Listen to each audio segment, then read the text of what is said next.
First thing I wanted to ask you about, obviously, was the big news that we got that President Trump and Kim Jong Un apparently are hoping to meet.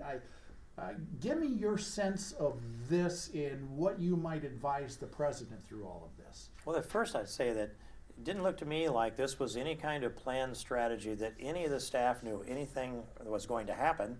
I would guess they had some discussions, but I don't think they knew the president was going to simply accept the invitation that was transferred to him from the South Koreans to President Trump. And what I read was that President Trump walked around to the press room in the White House, stuck his head around the corner, and in something like 26 seconds or so, let him know that there was going to be a meeting with Kim Jong Un and President Trump. And then the rest of that seemed to flow out from there. And then the press or the staff was scrambling to try to adjust to what they didn't expect would happen. But I think it could become a brilliant move. I mean, we're going down this path now, so there's no upside to denigrate it or beat up on it. Let's look for the best result that we can get. And I happen to have, with just a lucky sense of timing, I had as my guest speaker, I chair the Conservative Opportunities Society in Washington, and every Wednesday morning I host a guest speaker, and this was Chris Hill, former ambassador to South Korea, to Iraq, and also to Poland. He's been in multiple countries, a wealth of knowledge. He told us some things that illuminate this move, and one of them was that the relationship with Kim Jong Un and China really isn't there like we think it is. He's never been to China, and he's never been invited to China. They're a little bit chilly in that piece. He's actually, according to Ambassador Hill, Kim Jong Un is trying to carry out the mission that was laid out by his grandfather rather than his father, which was to become a nuclear power in North Korea. And then another piece of this is that they are developing their nuclear capability in a way to point those weapons at the United States, so the citizens of America have something at risk for defending South Korea from North Korea. Those are three pieces of this equation that I didn't have those in my understanding. So now to try to understand this, I think there's a shot at convincing North Korea that we're not an offensive threat to them. We have to also convince the Chinese that we're not an offensive threat to them. And if that could be done, we could see Americans loading up nuclear equipment out of North Korea, maybe take it to Oak Ridge, Tennessee, where Gaddafi's nuclear was delivered, and stand down on some of the conventional weaponry that's going on in South Korea, maybe even get to the point where we'd eventually see that wall come down between North and South Korea, and start the process that could bring about the reunification of the peninsula. That's the best scenario I can paint. I'm going to go with it for now, and hope that this effort on the part of President Trump turns out to be a bold move that has a very good and successful and positive result. Ambassador John Bolton, who's a good friend, said this morning that the move by President Trump was diplomatic shock and awe. And you think that may have been the key? I mean, we've had blockade, we've had all sorts of stuff to try and penalize them for years. And what do you think was the tipping point here? Well, I think it's the President Trump just following his instincts instead of perhaps his counsel, his advisors. And I've long asked for a president that would play brinksmanship, who was also an enigma. And if you're not willing to go to the brink and make them wonder on whether you're going to go past that line or not, they're always predictable, and you'll always be manipulated in these negotiations. And so you have to play brinksmanship in foreign policy. It's kind of like a poker game that way. Are you bluffing or aren't you? And then to be an enigma, someone who they can't predict how they're going to think or what they're going to do. President Trump fits both of those categories. He's an enigma who plays brinksmanship. He's done that with business all of his business life. And when I see the difference between very smart people with a good set of values and a good work ethic, what separates them in a city like Washington, D.C., it's those who have good instincts and trust their instincts and act on the spot. There's not time to get the polling numbers back and to do the right thing. And I think President Trump decided in that meeting with the South Koreans, okay, if this is the proposal that came with them, if it's legitimate, I will just go ahead and I'll meet with Kim Jong Un. So we'll see what happens. There are some other people who are questioning. This is one I've been waiting to ask you about. Tariffs and NAFTA. It is said that a lot of his own administration and Republicans such as you have a real concern about tariffs, and you being from Iowa and knowing the farm economy have to have some concerns about NAFTA. So tell me, what do you think about the tariffs, and what are you concerned about as far as NAFTA? Well, I'm uneasy about where this has gone. When the president first announced it, 25% tariff on it, the way it was announced, as I took it, was all steel coming into the United States and 10% on all aluminum coming into the United States. And now as the deal is rolled out, it gets ratcheted back down to exempt Canada and Mexico. I think that's a smart move to exempt Canada and Mexico. They happen to be the largest suppliers we have of those topics too, as I'm told. But we're down to the last phase of the NAFTA renegotiation, and I have to think that they're going to look at at Canada and at Mexico and try to negotiate a lower tariff than 25% of steel and 10% on aluminum.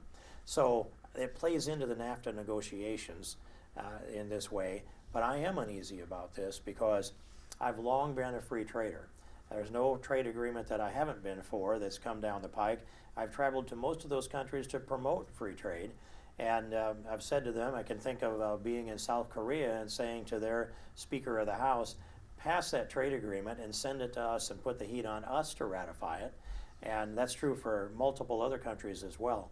So when the president made this move, I'm concerned that it could start a trade war. And when that, if that happens, we could see ourselves in a self-debilitating trade war. I remember what happened when Jimmy Carter put an embargo on our ag products going into Russia. And it wasn't just that the U.S. Olympics team didn't head over there, but what it really was, it sent us into a downward spiral that turned into at least 10 years of the farm crisis of the 80s. And I carry a lot of scars for that. So I'm glad the president took the heat off of Canada and Mexico, at least we think he did, but I think there's some pressure there still on steel and aluminum within the NAFTA negotiations. And I don't think it's going to be as dramatic or as impactful as we initially thought because of the exemptions to Canada and Mexico. Okay, because I know a lot of farmers, even Governor Reynolds the other day has been expressing her concerns about the possible impact on our ag economy here. So, and I would add to that, Larry, that we're here now with some really low commodities prices, and I didn't check the markets coming in, but we're in the low $3 for corn. And we've seen $8 corn here in this corn belt. So to drop down from that, I don't know what people think is going to happen to all that corn if we can't export and if we can't turn it into renewable fuels and particularly ethanol. So as low as prices are, if something happened to our ethanol market or if something happened to our export market, it could easily throw us into another farm crisis that could last a decade or more. Yeah, and that was no fun. I remember that too. That was not fun at all. Next question I want to talk a little bit about is obviously with the school shooting in Florida, there seems to be a lot more pressure on Washington and on states to impose more, I would call it gun control, I guess. Let's raise the age that people can buy guns. Let's ban AR-15s. What do we need them for? It's a military-style assault weapon. Things like that. I guess give me a sense as to where you lay on that issue. Well, from the first hours of that terrible shooting in Parkland, Florida, my first thoughts were, now I know that if there was an AR-15 used as a weapon, it will become the central target for the left to try to outlaw at least AR-15s or anything that they can point to and say it's military style. That happens to be the most popular semi-automatic rifle in the country. And if you'd go out across the countryside and ask the coyote hunters what are they using when they're out hunting coyotes on a day like today, it's going to be AR-15 in almost every set of hands that are out there because they're durable, they're relatively cheap, they're reliable in rough conditions, and they're just a semi-automatic rifle that you pull the trigger and each time you fire one round each trigger pull. But the big picture is this, that we went back and looked at all the school shootings in the last century. We went back as far as 1924, and was actually the first mass killing in a school was multiple bombs that were planted by a deranged individual in Michigan, and he was able to kill, in 1924, he killed 40 people with bombs. We didn't have another mass casualty situation in school till 1940, and that was the first school shooting. 5 were killed in Pasadena. And then after that, it was from 1940 until 1966. We'll remember the shooter at the tower in Texas killed 17 with a bolt-action deer rifle. And from then on, there still wasn't, I believe the next mass school shooting of any substance was 1989. Then the next year, then they established gun-free school zones. And then we started getting mass shootings coming along at a regular basis. Every year and a half or so, we get another one along the way. We have a number of factors. Guns can be a factor to this. If you're going to grab a gun to do something like that, the most available would be an AR-15. So we shouldn't be surprised if they're used in these shootings so much. But other factors that I think we need to consider, one is the video game culture that's been built. How many of these shooters sit in the basement and have created an alternative reality living in that zone? But there is a lot of research, though, that shows that is not a key factor in these. I know the president had the meeting the other day with people in, I think, in the video industry and stuff. But the research says that that's not necessarily what has been done. I know there are people who say that, but what do you think are some of those factors? You think video still is a factor? Well, I put that in the list, something to consider, Yeah. and I put it in the list on the day of the shooting, and I find out that the White House addressed this just yesterday. So they had it in their list for some reason. I'm not surprised if the people that sell video games have research that say it's not a problem, but I'd like to examine the shooters and see what were their practices and their habits. But if someone is living in a reclusive environment, living within an alternative reality where you can kill and be killed an infinite number of times with no consequence, you always live to fight again, how much of that it could be a factor, I don't know. I have no data to work with on it. That's a good question to find out. Second one is the pharmaceuticals. The mind-altering drugs. We started drugging children with Ritalin, for example, about 30 years ago. Now, are they showing up with a gun in their hands? A few of them. Surely it does a lot of good, or we wouldn't do this. But I've been reading on this for 5 or 6 years, and what I summarize from what I read is that if someone has a propensity for violence, and you put them on a drug that is going to stabilize them, they're more dangerous while they're being ramped up to that prescription level than they were before they started to take it. And then if they go off, they're significantly more dangerous than they were before they started taking it while they're getting all that drug out of their system. Now, that's a question we need to dig into. I would want to do a profile on every mass shooter we have. What was their video game habits? What was the pharmaceuticals? What's their family life like? What other characteristics show up here that are common denominators of these mass killers? And then factor into that. Prayer came out of the public school in 1963. Gun-free zones were established in 1990. We've taken guilt out of the equation and how we teach children in especially our public schools. And if guilt isn't a piece, if you're not worried about the hereafter, if you're raised as an atheist, or even worse, some of the devil worship thing that's going on, then that's another factor in the culture that has moved. I know I talked to a police officer about why is graffiti painted on this church? I never saw graffiti painted on the church before.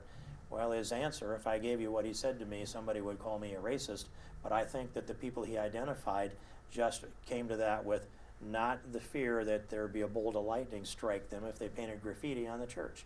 So all these pieces together, the culture's changed, and we're gun-free zones, prayer out of the public school, pharmaceuticals perhaps, put all of that together, and then look at the gun as a component of all of that. How do you stand on bump stocks? Well, I just don't see a point in outlawing bump stocks. As far as I know, they've been used in one crime. They diminish your accuracy substantially. That's why they're not used out there among hunting, and very little in recreational side of the shooting. But it's hard to define a bump stock, and I could tell you a couple of ways to make one that they weren't able to define, but I don't think I want to do that over television because somebody will go out there and do that. So I just don't think it does very much to change the situation. We should remember that killers are killers. They are the ones that need to carry the guilt, and we need to put the responsibility there. A curious thing about all of the news about the Parkland, Florida shooting is we don't hear about the perpetrator anymore. He's off the scene as if he's not a factor. but he's the principal factor, and that's where we need to look to understand this. And by the way, of all of the failures in the system they had in Florida, from the county sheriff who had a sanctimonious attitude, and turns out that he had more things fell through the cracks with Sheriff Israel than anybody else, with the FBI dropping the ball and admitting it. Then, of course, the reporting of unstable people that needs to go into NICS. I do support that, and we need to make sure that we're getting their reporting from local law enforcement into the National Crime Information Center system, so that when someone goes to buy a gun, that that they are in that list, that NICS list, and prohibited from getting their hands, at least buying one. They can get their hands on one some other way. But he bought 10 guns in a year. He was going to use something, whether it was an AR-15 or something else. I got one that I think is going to be kind of fun, but I'm anxious to see how you answer it. Bill Clinton had his Monica Lewinsky. Is Stormy Daniels President Trump's Monica Lewinsky? You know, you can stop and okay. Think about that one for a minute. It's okay. I wasn't very gentle with Bill Clinton, but there's plenty of evidence there. And in this case, I don't know. I just don't know. But there have been a lot of accusations hurled at Donald Trump, and he's weathered every one of them. And so I don't know what the physical evidence would be here. But if I were looking for a very honest witness to testify, I probably wouldn't go select a porn actress for that. And I just put that out there, not as a defense for the president, but just a question that should be asked. So let's see. I'm going to be focusing on how to move forward and get things done. And I bet the president is going to do the same thing I'm doing, look forward and get things done. All right. Anything else you want to talk about, maybe that I haven't asked you about? Anything that you think is important that you've got going on out in Washington? Well, there's two or three. One of them that I think is very important is right here on my lapel, the Heartbeat Bill. And I wrote this bill about a year and a half ago to protect babies from the time that a heartbeat can be detected, the baby is protected. And these babies have at least a 95% chance of a successful birth once they demonstrate a heartbeat. And so we want to protect them from abortion from that moment going forward. We think that will save over 900,000 lives a year in America. And I'm at 170 co-sponsors in the House of Representatives, which is a long ways to come. It's further and faster than any impactful pro-life piece of legislation has ever been moved in the United States Congress. And I want to give a shout out and a thank you to the state legislature. The Iowa Senate passed the Heartbeat Bill, which is a mirror of my legislation, out of the Senate about a week and a half ago by a vote of 30-20, 60% of the senators, and it was bipartisan, marginally bipartisan, but bipartisan. And the Iowa House is evaluating this now. We're a few votes short, a handful of votes short of getting to 51, and hopefully Iowa will pass the Heartbeat Bill and send that to the governor. I don't have an answer from the governor, but I've looked her in the eye. She's a wonderful person and a good friend, and I have a level of confidence there that she would sign the bill. And so that's an important piece that I've been working on relentlessly for about a year and a half. I haven't said much about it here in Siouxland. You said you thought it would save how many babies? Over 900,000 in America in a year.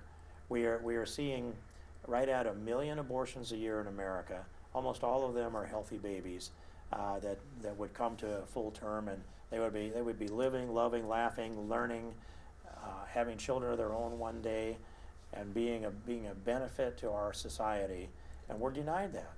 And Mississippi just signed it into law, if I remember right, here in the last day or two, if I remember right. They passed it at least. 15 weeks of 15 weeks of gestation for Mississippi. So, and Iowa has a 20-week ban they passed last year. So when you look at where this is going, people are starting to understand that when this is human life. It's the most sacred thing we have. Former Democrat governor of Pennsylvania, Governor then, Bob Casey, said it, I think, best. He said, "Human life cannot be measured. It is the measure itself against which all other things are weighed." And so we have treated it cavalierly, as if it's just an optional thing. If a baby might be inconvenient at the time, end that baby's life, stop that baby's beating heart. Now we have 60 million babies on the conscience of our country, and it's a hole in the generations. And we're looking around and people are saying, well, we don't have enough people to do this work in America.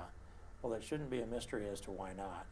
And so I want to see the day that optional abortions for inconvenience, that I want to see the day that America respects life from the moment of conception until natural death. That's what a civilized society should do. That's what the majority of the people in Iowa and actually across the country believe. We need to get it into law. And Larry, we've got polling on this. A Barnum poll from just about a year ago shows that 86% of Republicans support my heartbeat bill, 61% of independents, and 55% of Democrats. So when you're in that zone where it's a 69% altogether issue, and it's got the support of Democrats, independents, and Republicans, then you've got a solid position. It means America is becoming more pro-life. We are picking up and embracing the ultrasounds from the babies, and we're bonding with them well before they are born. I have in my iPhone a number of ultrasounds. One of them is for a future granddaughter who's 19 weeks along, and she's got a pulse rate of 161. It's purring along like a finely tuned race car engine right now. And I have people come to me and hand me their ultrasound. Just yesterday, I had a young man stop me in the hallway in the Capitol, and he wanted to let me know that after all the months of trying, and he'd asked me to pray for them, and I have it, that they're going to have a little baby, and she's 9 weeks along now, and he's just as happy as he could be. And you know, every one of these children are precious to all of us. And I say, if people think, well, you know, I have enough children, or nobody ever wanted to throw the last one back. We love them all. Great. Anything else, Congressman, you want to add? Farm bill. Farm bill, let's do it. We've been working for about 2.5 years to put the farm bill together, and we've been pushing our ideas in there and trying to get them written into the base bill.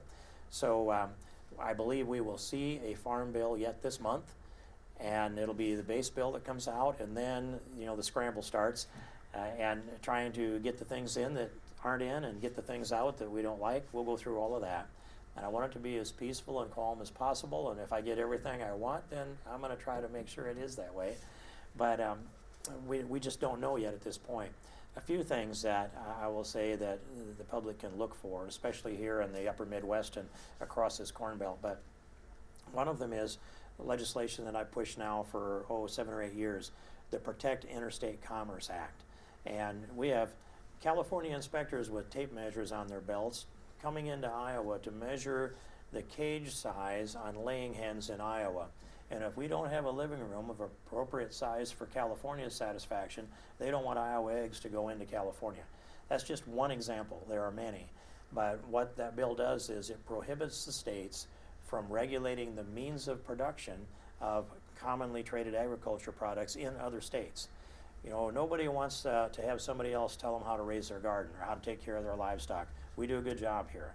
And so if it interferes with interstate commerce to have a state regulating in another state, and when we're promoting free trade and I have another country say, how come you're demanding free trade from us when you don't have free trade among your states? So that's a very important piece of legislation that needs to be in the base bill, and it needs to go into law. And the second piece would be, we want to rewrite some CRP language, Conservation Reserve Program language, because we're seeing that land gets tied up for 10 or 15-year contracts and entire farms going in. Young people that want to get started are looking around the neighborhoods. I'd like to rent this 160 or that 160 or that 80 acres, and they find out that they actually can't find out when that contract comes up. I want the contracts, the CRP contracts, to be public knowledge and public information. I want to set the CRP rate to a percentage of cash rent, because too often the federal government pays more than cash rent, and that takes it off the marketplace too. Focus CRP land on highly erodible, so we're protecting soil and getting what the taxpayers want to have. We do those things and then give the landowner an opportunity, since his rates would be adjusted each year according to a cash rent rate, an opportunity to opt out at the end of each 5 years instead of 10 or 15. That's another significant thing that we can do to help keep more young farmers on the land, young families on the land, and get a better return on the taxpayer dollars and spread CRP acres out. That'll be good for wildlife, good for pheasant population, good for our families and good for our economy. And our water even. Yes, it will. Even our water.